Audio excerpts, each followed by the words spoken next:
right. Thank you very much for coming on. Thank you for having me. Erika, could you give us a bit of an introduction, who you are, how old you are, what type of business you own, all the rest of it? Of course. So obviously my name's Erika Maybury, I'm 25 and I own a marketing and design agency. We're based here in Home Firth, you know, lovely, nice, out in the rural side, which is lovely. But I started my business 6 years ago, which means I was 19. Amazing. Yeah. Which is just absolutely mind-blowing, which is great. I kind of want to encourage as many young people as possible and kind of show them how hard it is, but it's doable to actually own their own business and try and kind of encourage people to do it. I mean, it is doable. I look back at now when I was 19 and think, oh my God, if I'd have known the enormity of what I was doing, I wouldn't have done it. Oh really? I went in naive. All right. Not saying now I wouldn't have done it. I'm so glad I did it. But if at 19 I had the knowledge, I would have probably been petrified. Really? So I'm kind of glad that I had that braveness at 19 to then do it bit by bit and build the business to now, because I didn't really realise what I was taking on. Really? Yeah. Wow. And would you say you would see yourself as successful? Oh God. Well, it all depends what you determine is success, I suppose. Yeah. Would you say you'd cracked it? Would your friends say you're successful? Probably, okay. yeah. And do you feel you are? You're missing something. Yeah, I think saying you're successful, it's almost like getting complacent. You know, if I say I'm successful, it's like, oh right, that's it now. Oh God, this is 10%. This is. Oh really? Yeah. Okay. If I was to say I'm successful now, it's like, well, what's next? There's so much next. Yeah. You know, I tick off little things as I go along, but God, I don't put myself on a pedestal at all. Like, you know, if anything, you know, I do my job, and you know, when I look back, I'm very proud of what it's amounted to. But you know, there's still so much to do. Okay. And you know, definitely, I think if I was to say it now, it would be like, job's not finished yet. Yeah, the job's far from finished. You know, the job's just begun. I've got so much of my career ahead of me. Do you think that there will ever be a 100%? Do you know, if you've just said, look, it's only 10% of it, do you think you will ever actually be satisfied when you hit a certain point? And if so, what do you think it'd be? Like, I'm assuming you've got a long-term goal of how big you want to grow the business, sort of thing. What is it, you know, now? I suppose, and I think you're the same, Ben, from what I've heard on the other podcasts, you know, once you hit one goal, there's another. You know, I don't actually look at the business with a finish point. I look at it and think, right, bit more. What can we improve this week? What can we improve this month? What's kind of next? And I do think of it a lot of the time in the short term of what we can put in place and make quick wins, and you know, that's amounted to a lot. I'd say, like, to feel truly successful, you know, I would like to be the biggest marketing and design agency in Yorkshire as a starting point. And then maybe the UK. Then you never know. You never know. I love it how sort of like extreme you are, because some people would go, oh, she's successful, I'm assuming you pay yourself well, why not just kind of coast? But you are, I want to go more. I think it's something that's in entrepreneurs though. It's, you know, it's not, you can get to a certain level of success, but there's always going to be more, isn't there? Always, there's always going to be something else. So you'll never retire? I can't imagine it. No, I cannot really? imagine it, yeah. And are all your friends the same? Do you surround yourself by a few successful people and you all kind of egg each other on? Or not really? I suppose you know, in the business world, it's nice to connect with people like you, Ben, and people that get it.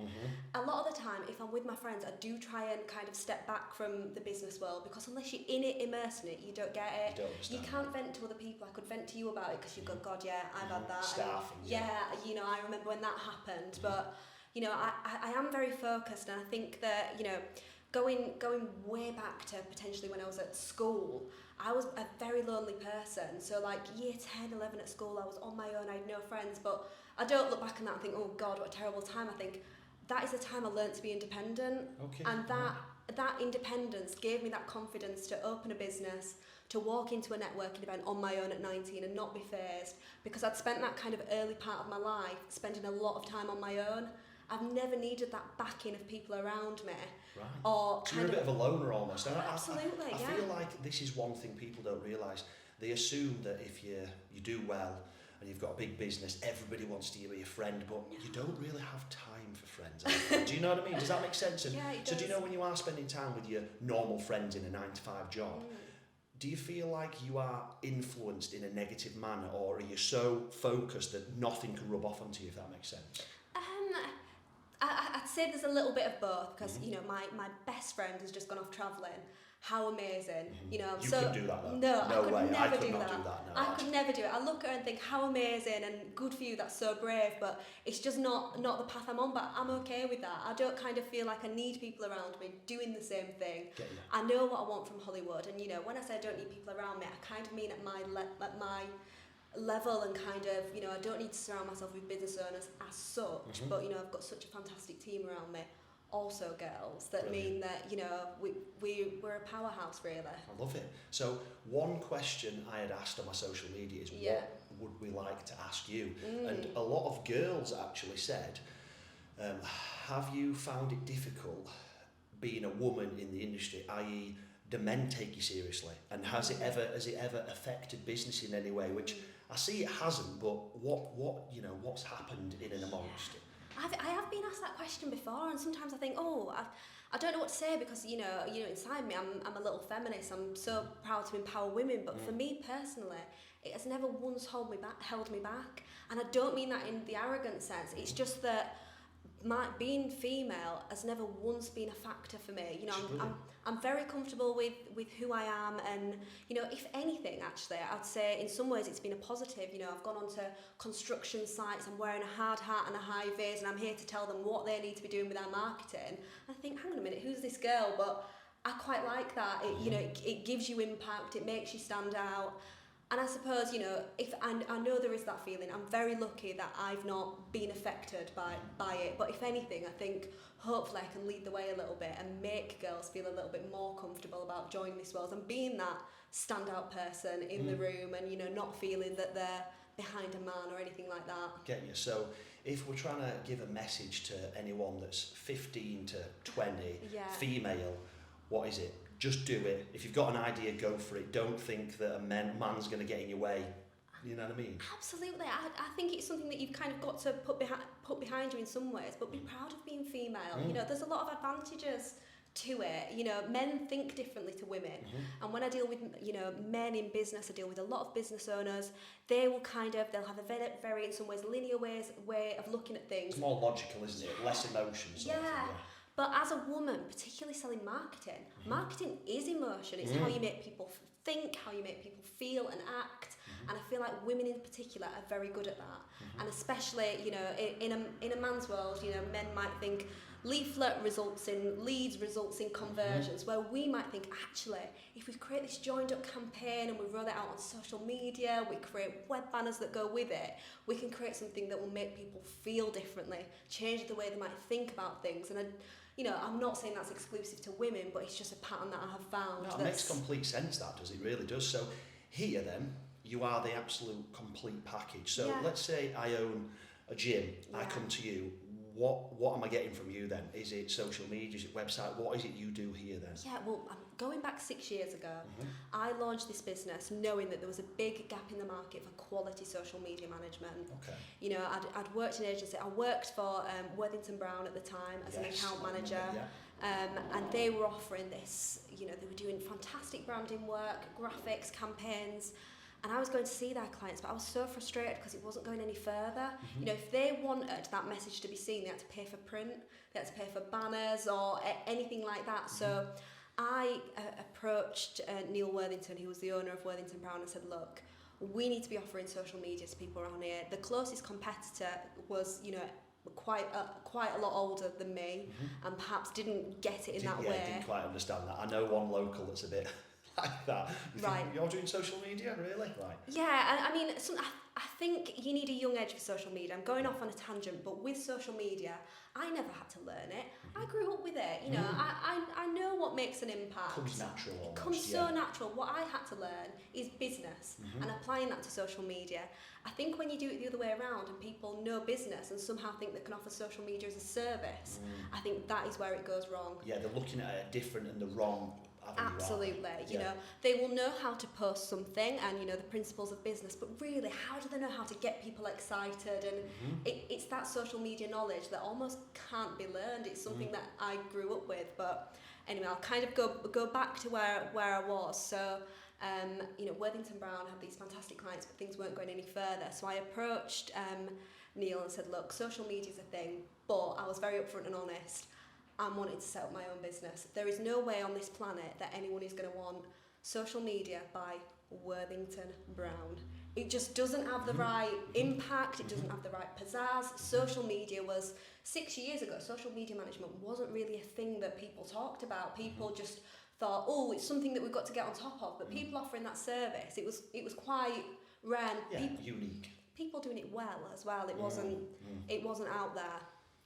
So Neil said, look, don't nick on my clients. If you want to set up another business, I will help you. So he was actually okay with it. Yeah. Brilliant. Well, I think he thought he'd been stung by people in the past, nicking his clients, ex-staff, and he thought, right, Neil believed in what I was doing, and I had a kind of a good business plan to go with it. So I set up Hollywood Agency with Neil as a very small shareholder. Wow. And Neil gave me these 5 clients to begin my business with, which was an absolutely fantastic leg up and a fantastic start, because from there, you know, I had a small base, and they were very, you know, they were £100 a month. It was, you know, it wasn't even enough for a wage.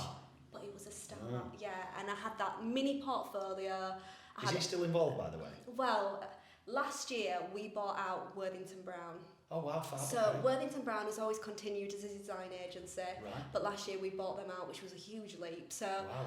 I ended up buying out the company that I first started to work for in marketing. Amazing. I bet that felt absolutely incredible. Yeah, that is a proud moment. And I suppose when you go back to success, I think if there's anything that I can say, I bought the business I started at. So does he still have a share in this then? So Neil's got a small share in Hollywood. Okay, still. but then you've got Worthington Brown as well, so amazing. All right, okay. And have you ever thought of buying him out just so you're 100%, or is it quite handy to having someone? It's really good to have him because he's a fantastic expert on branding. Okay. He is the brand man, and you know, Really? I'm very big on brand. Yeah, Right. so he's a good person to have, but the option's always there. Yeah, well, don't get too big before. Do you? Yeah. Oh, here's your £1 million, but... Yeah, well, I mean, since we've bought out Worthington Brown, Neil has been on a lot of holidays, so I'm thinking I might have paid too much.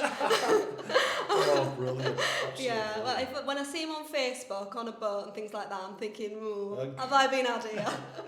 So how many clients do you currently have now that you've bought out Worthington Brown then? Well, on our social media roster alone, we've got around 30, but in terms of like the websites and branding, you know, it's into the hundreds, not on retainers, of course, but on people that will come to us regularly, or, you know, we're invoicing. So it's a fantastic client base, and to be honest, we bought out Worthington Brown last year, so we've only just scratched the surface, really. There's still so many clients that we can help. Could potentially come back almost. So how big's the team currently then? How many girls did you say you've got? So we've got the 5 of us full time. Yeah. So we've got myself, Neil, Leah, Ruby and Olivia. Fab. Okay, so if you take on more than, let's say, 100 clients, it's going to have to grow, isn't it? So you're going to have to expand. Now, do you have plans? Have you been kind of looking at potentially finding somewhere bigger and you know?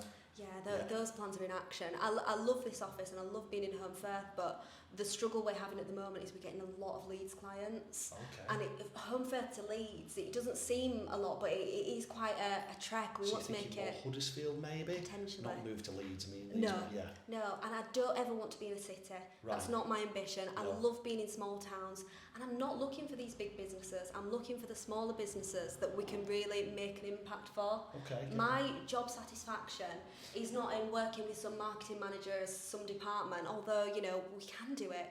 What I really love is working with an owner-managed business, seeing their sales increase, seeing their business image, their reputation transform, and having that personal relationship, because that's why I do it. It's nice to see it grow, isn't it? You know what I mean? It is.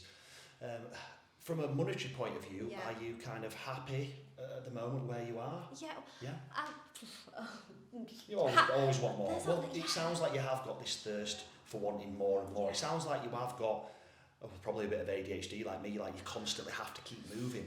Can you chill? Because I cannot chill and it frustrates the hell out of me. So I suppose, like I say, the reason I kind of started these was to pick successful people's brains on what to do to try switch off, because you've got so much going on. You've got, let's say you've got 100 clients, 30 odd social media clients, all these staff, all these people to pay who then have mortgages to pay. It's a lot of pressure, isn't it? Do you know what I mean? So what's your routine to try switch off if you can switch off? Oh, it's so hard. I know I'm like you. From what I've listened to, I know that I'm just like you, but I have found one thing that really helps me, and you're going to laugh because it makes me seem like such a grandma. I crochet. Oh really? Yeah. And is that because I think do they call it dog brain? Do you know when you do some mundane task? I try and like wash a car or do the bins, something that you don't have to think about. And I suppose you have to think enough about to stop thinking of work, but yeah, washing a car can kind of help you switch off. So crocheting. Is that like knitting with a... It's like knitting but with a hook. Oh right, amazing. And So, like, how often do you do that? Do you do it when you're stressed? Is there a reason you do it, or have you put it in the diary to switch off? I don't put it in the diary, No. but the reason I do it is because you can't think of anything other than the next stitch. Right. You know, if you crochet and you're following a pattern, I actually crochet, and now this gets even weirder. I crochet fruit and vegetables, and like food and things like that, and I send them to my niece to just to have as toys, but. Of course you can't think of anything other than the next stitch. I'm not worried about whether I've done something at work, whether I've invoiced something correctly, or you know what I need to plan for the next day. All I'm thinking about is the one stitch ahead of me. And how long have you been doing that for then? Because that shows to me that you've already had these struggles, i.e. I can't switch off, I need to do something, I need help. Yeah. So how long have you been doing it for? I used it initially to cope with the stress in lockdown.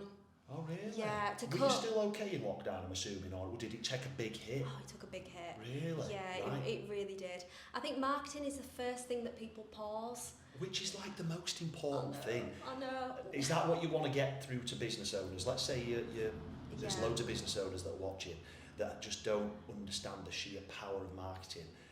Don't let it go as first, because it's so important. Yeah, really you know, is. market when you're busy as well. People sometimes think, oh, things are going well, don't need to market. You need to market just as much when you're busy as when you're quiet. But yeah, I mean, some of it during lockdown, it was understandable, you know, working with restaurants and bars. Yeah, absolutely. The hospitality industry took a big hit. It did. Yeah, ours did as well, because you couldn't go to the gym. Yeah. Oh God, yeah. I just had to paint the place.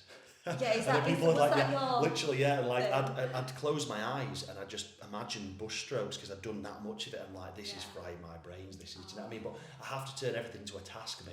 Yeah. Like literally, like if I've got nothing to do, I'll start like, I don't know, organising like sock drawers and you know what I mean? Like you just have to keep busy. I have to turn everything into like a methodical task, which is a bit weird. So you know what I mean? Yeah, I have to have.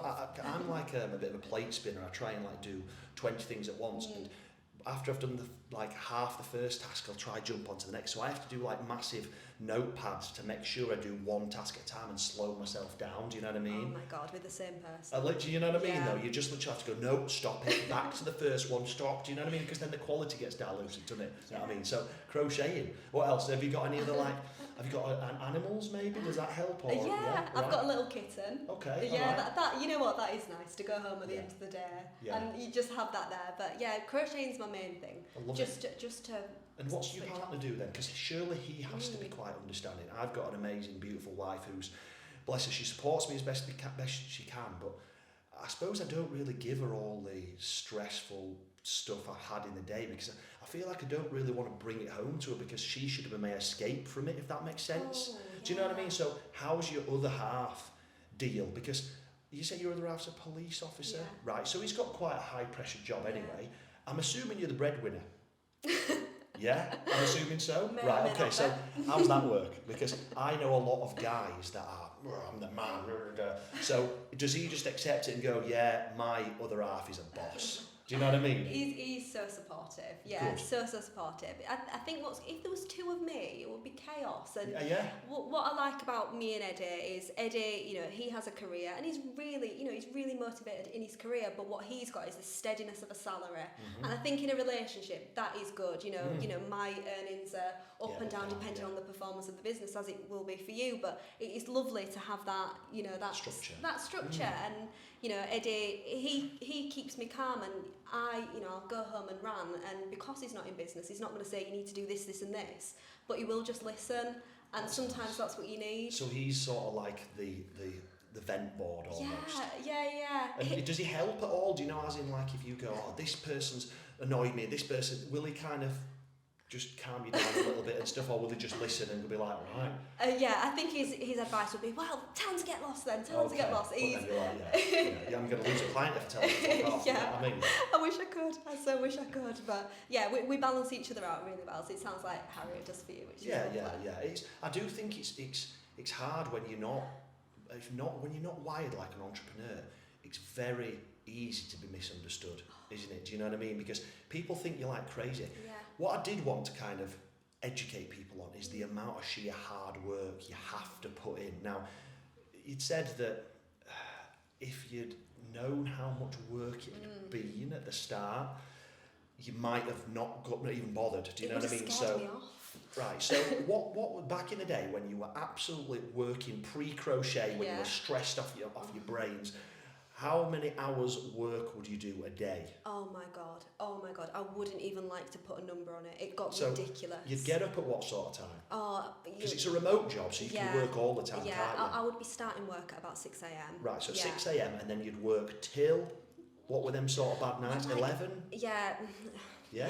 Right. Honestly, during that period, it was good because you keep costs down and move the business forward. But oh my god, so much one person can do. You can burn out so quickly. This is it. So do you feel like you've had this burnout before? Yeah. Okay, so this is probably where the crochet came in and all the rest of it. So what's one tip? Let's say I burn out 99% of the time. What's one tip you'd give someone that does burn out? Would it be implement breaks? Would it be make sure you have it? What's helped you? Well, one thing that I've implemented fairly recently, but it's really helped me, is I've got a default diary. So I have my diary. I list down my tasks, and this sounds so regimented. No, I love it. It never works exactly how you want it to, but having that structure there, there's something to work to. So I write down my tasks and I separate them into rocks, pebbles, and sand.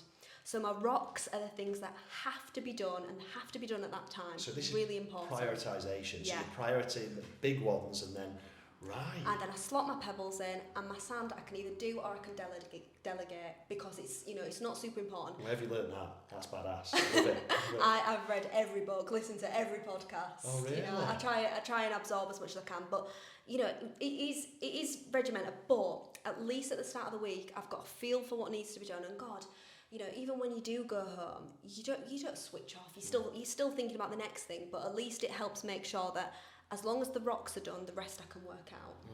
Get you. So, do you know when you'd actually burn out for the first time, for example, right?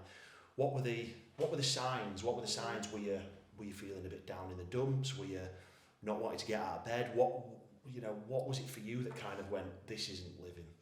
I realised that my clients weren't getting the best of me.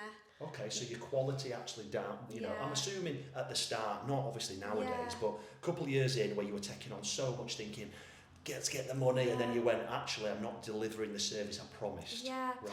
I think, it's more that I like to go into a meeting and I like to be a force. I like to come up with ideas, make people see things differently. I do. I like people to, I like to leave and people think I've made an impact. And when I realised that I just didn't have that same bounce and, Did you try counteract it like me? I thank God, people like Monster and Rain send us to stuff to gym all the time, so I smash 600 or 700 milligrams of caffeine a day, which is probably like the equivalent of 15 coffees. Do you know what I mean? So I do try and counteract the. Do you know what I mean? Yeah. Did you try to do that? Yeah. And then you think, I'm having heart palpitations here. I'm gonna die. So, but this is what I'm trying to get at. So many people will look at you and go, oh God, she's had time to do her hair and look fab and all the rest of it. They don't see the ridiculous amount of hours. Do you know what I mean? That go in, and this is what I'm trying to kind of like. What does niggle me as well is, building a business, it takes time, it takes effort and energy off the scale. Patience as well, I think. Yes. People will go, I'm going to start a car wash business, do 3 months, go, it's not working, sack it. Do you know what I mean? Yeah. Give it like a good year or so, and then you can say, I give it everything. Do you know what I mean? Persistence, patience, discipline is the thing, isn't it, really? I think there's things like, like your multi-level marketing businesses. I see a lot of that on Facebook, and I think that really gives people the wrong idea of what it's like to own a business. All this be your own boss, self-forever living, tropic skincare, whatever that is, they have these marketing messages where, you can have a Wi-Fi wage, work from home, in between kids and stuff like that, and you can make a killing, and it's just not true. I think it's 99% of people in those businesses actually lose money rather than make money. What's the schemes there to make money, not the person? But I do think that drills into you on Facebook and Instagram, this constant, boss babe work from home, and, it's so easy. I really do think it gives that wrong impression. So you think everyone's just misinformed? I mean, not everyone. Well, a lot of people, because unless you've been doing your research, you probably are. Because, my friend started this Herbalife garbage and he's earning who's actually made money doing that? Oh my gosh. Do you know what I mean? It's something that I've really looked into, and if you look at the income disclosure statements, it's appalling.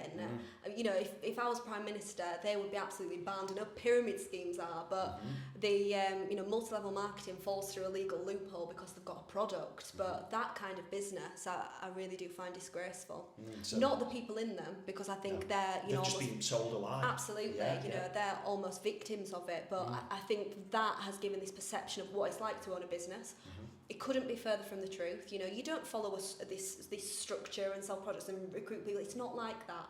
You know, and it's not, you know, the fact that saying you can earn these tens of thousands of pounds doing very little. Some people do, but it's very, very rare. Like one in a million sort of tackle. So I think to be successful, I say successful, you know, whatever you do is successful. And to be an entrepreneur, you've got to have had a few failures along the way. Have you had any? Because it doesn't look like you have. I know you've had burnout, but that's just because you were just obsessed with killing it and doing yourself proud. But have you had any, say, fallouts, monetary fallouts, anything like that in business? Or do you deal with things differently being a lady? Oh, no. Nothing. We've had like, you know, you have like you internal battles maybe, I don't know. Yeah, Stuff. We've had clients that, you know, I think looking back now we shouldn't have taken on. Okay. Yeah. Just because you thought money, boom, and then you thought, oh, actually, maybe I should be a bit more selective. Absolutely. Okay. I mean, I used to take on anyone and everyone, and I really would, and now I am a little bit more selective. Their goals have to align with something that we can deliver, because if not, you know, that it's only going to affect our reputation. But also, you know, I'm very careful about the sectors that we work in, the sectors we enjoy working in. Yeah. Because if not, it's really, really difficult to get... Hard to get quality stuff, that makes sense. Now I suppose we have the opposite problem in some ways. Like, we've just taken on a client, I say just about 6 months ago, we've taken on a client that 2 other agencies turned away because it's very out there. So this client is a fibre supplement for gay men that not many people wanted to touch. Other agencies said no way, whereas we're like, you know what, there's a great message here. Yeah. We don't care, and if anything, you know, in this day and age, it's something that should be normalised. Yeah, because it's a lot more normalised now, isn't it? We should be able to talk frankly about these things. Yeah. Preparing for gay love. Love it. Absolutely. That's a good way of putting it. Yeah, that's gay it. love. I didn't know where I was going to go with that then. Well, I thought, what have I started saying? Back in the modelling days, I was signed to a gay underwear company, actually, so I did all the like pride parades and all the rest of it, and I had a lot of people around me that were gay, and I'm one of these people, I'm so fascinated. So I asked many questions. So that instantly fascinates me. I'm like, that's brilliant. It beats showerhead attachments or whatever. Do you know what I mean? So you've had no real fallouts in business then, which is amazing, really. Yeah. I think, you know, maybe it is a woman thing, but if there is a problem, I'm quite an emotional person. I like to say, look, what is it that's niggling you? What are we not doing? What are you not giving to us that we need? And I do try and make it work, because I think, you know, if you don't have relationships in business, especially marketing, it's not transactional. Yes. We're helping you to build a business. It's like with your accountant, you've got to have that. Yeah. You've got to be on a level with them. To be transparent, absolutely.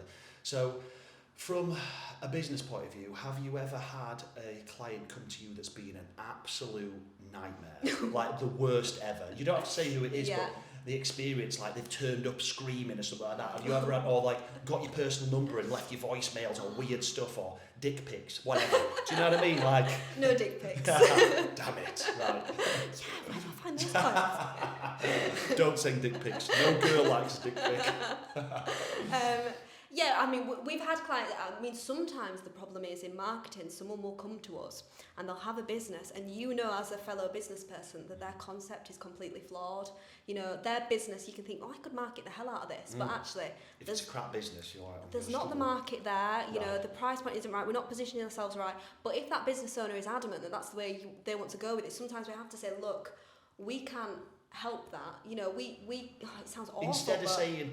Well, we'll do it your way, but it won't work. Yeah, I'm not going to take, you know, hundreds of pounds a month off you to promote something we don't believe in. Right. Because that would just be, you know, it would go against everything we wanted to do. It sounds like you've done it before, though. Oh God. By the sounds of it. Oh my God, Ben. Yeah. Oh my God, yeah. Yeah, we have, and I've learned from it. Learned from it. Now we're careful, and any problems that we've had with clients in the past, I suppose suppose have maybe been linked to that kind of thing. Okay, have you got a funny story then? Have you got a horror story? Come on, just one. You don't have to actually tell us the person. You've got to have one that's been like absolutely kicking off and screaming at your staff and you've been like, listen, you can have your money back, fuck off. Do you know what I mean? Have you never had any of that? I have done that. You need to find an agency that you can bully because it ain't us. All right, okay, yeah, so you're having a few that kind of thing. And yeah. I think as we've gone on, I want to work with people that are respectful, get us. I've not had anything properly dramatic. I know that is disappointing. No, maybe it's brilliant. It's great. Maybe we need a bit of drama. A bit of drama to start. Like I say, I only say that because I do believe that you need a few sort of fuck-ups along the way to make you stronger. Oh, we've had fuck-ups. Yeah, okay, all right. They've never turned into anything super dramatic. Yeah, they're set as concrete sort of thing. Yeah. You've quickly sorted it. Have you had people come, steal your clients and do one? Have you had to any of that before? Oh, God, yeah. Really? I mean, we've worked with freelancers that have helped us out, that have then tried to get in there, and that's always been a battle. We've had, ex-members of staff thinking that they've got... clients. And it's... That's what I see it's very cutthroat, this whole social media and like a marketing game. It really is, and marketing's all about relationships, so if a member of your team has got that relationship with the client and then someone's pestering them, it is really difficult. And I mean other agencies, I know that other agencies around here have got their eyes on our clients, but if anything, it's more motivation to do a bloody good job. Yeah, too right. Yeah. Have you ever had like a business that you've started to work with that potentially didn't do very well that you've managed to completely turn around, for example? Oh my gosh, yes. I mean, I can think of a couple of examples. One of which is a restaurant that we took from an absolute standing start, nothing there, and we took them from launch to opening to £30,000 a week turnover, which was absolutely fantastic. Another one that we had was we recently launched a brand of gin in Switzerland. Oh wow! So Switzerland. Global. I know. We do a lot of stuff from overseas, but this brand of gin, again, it was something that was absolutely brand new, and despite none of us having ever stepped foot in Zermatt, managed to launch a product out there through the power of social media, and that's one of those where us girls look at each other and think, we did good. We did good. So, how do you keep motivated? So I've seen that you want to dominate the whole of the UK and Yorkshire and all the rest of it. Yeah. How do you kind of just keep moving forward? When you've got them bad days and you wake up in the morning, you're thinking, oh God, because you occasionally get them, I'm sure you do. What is it that's ingrained in you and why do you think? Was it because your parents were grafters? Was it because you grew up around people in a boarding school all smashing it? Do you know what I mean? Like, what do you think it is? Why is your screw slightly loose? Because I truly do believe it has to be in your position and my position. Do you know what I mean? Yeah, to take that level of pressure. I agree. I mean, the independence is a big part of it because I've never kind of felt as in I fitted into different groups or anything like that. I need to work for myself. Yeah. That's it. It's got to be me. I'm the person that I can rely on. Are you a rebel? Are you naughty in school? Not at all. I was the opposite. Okay. Yeah, I was very good at school, but very lonely. Okay. And I think that loneliness has kind of meant I want to be on my own. I'm the person that I can rely on. I'm the person that's got me through difficult times, and I'm the person who's going to drive this business forward. And I'm going to take people with me, like the fantastic girls I've got in my team, and make this a success. I've never ever had any.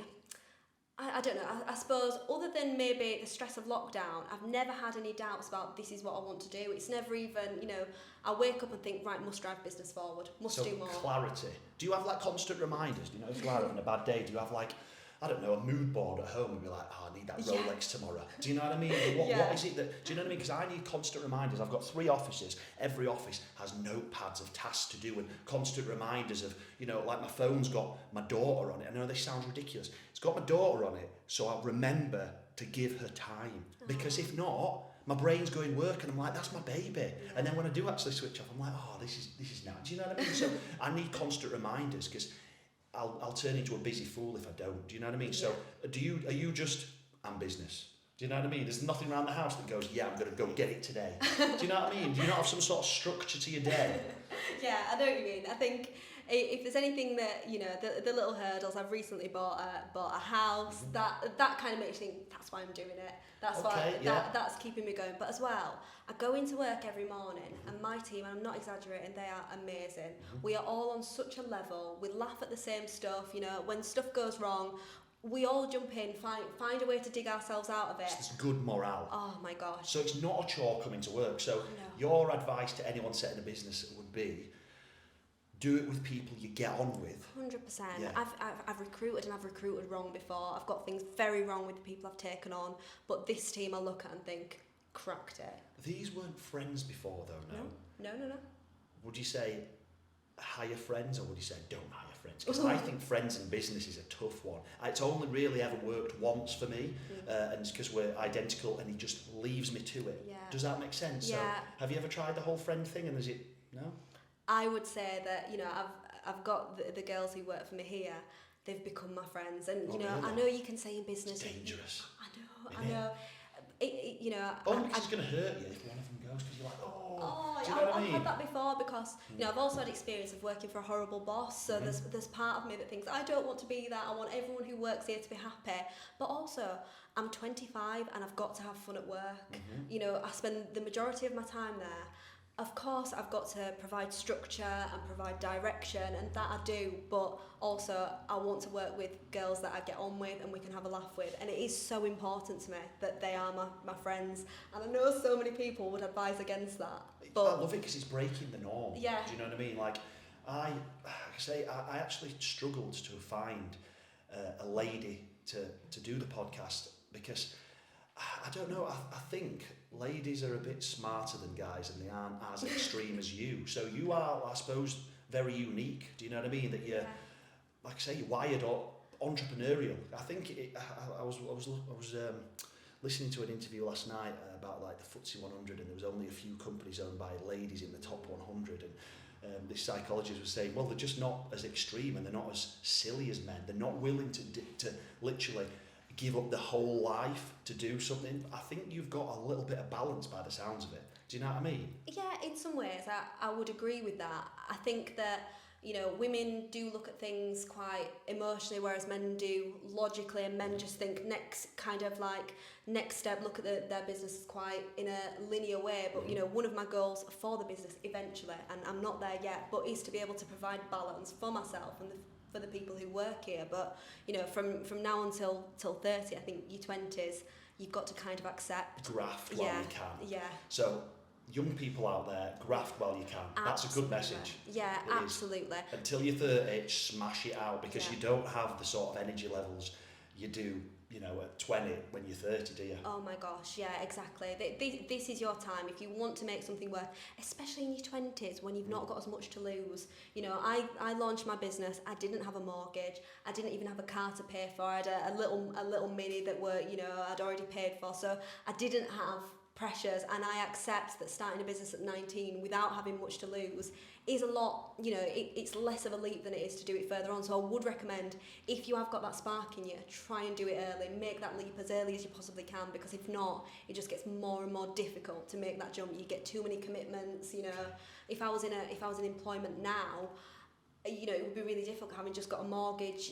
Unless you've got money behind you, how do you make that So here's one for you then, as last question.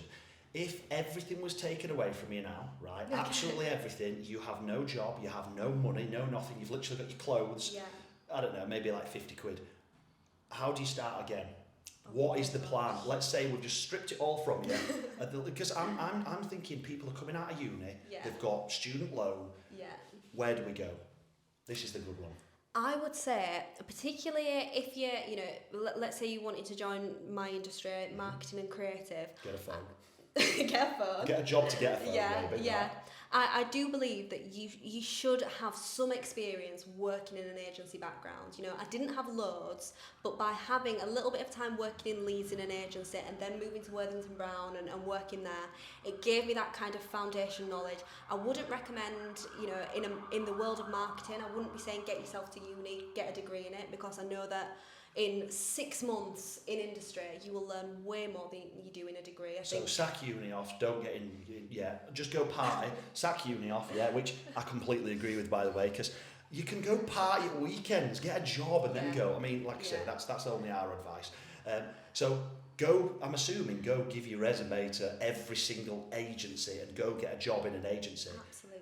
And then would you be asking for as many hours as possible, or any overtime? Just live there? Yeah, I would just be asking to be involved in every single element of the business. Anything you do to help. Do you want a coffee? Done. Go above and beyond. Yeah. Show that you're willing. Can I be a fly on the wall in that meeting? Just so I can listen to how you interact with clients, what their niggles are, what they...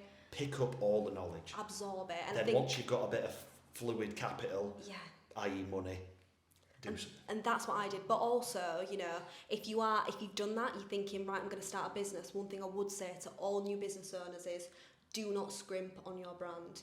And I see it so much. And of course, I would say that, I've got a marketing design agency, but actually, I get a lot of people coming to us where they've got a logo, they've done it on Canva, or they've got a freelancer to do it on Fiverr. It just looks cheap.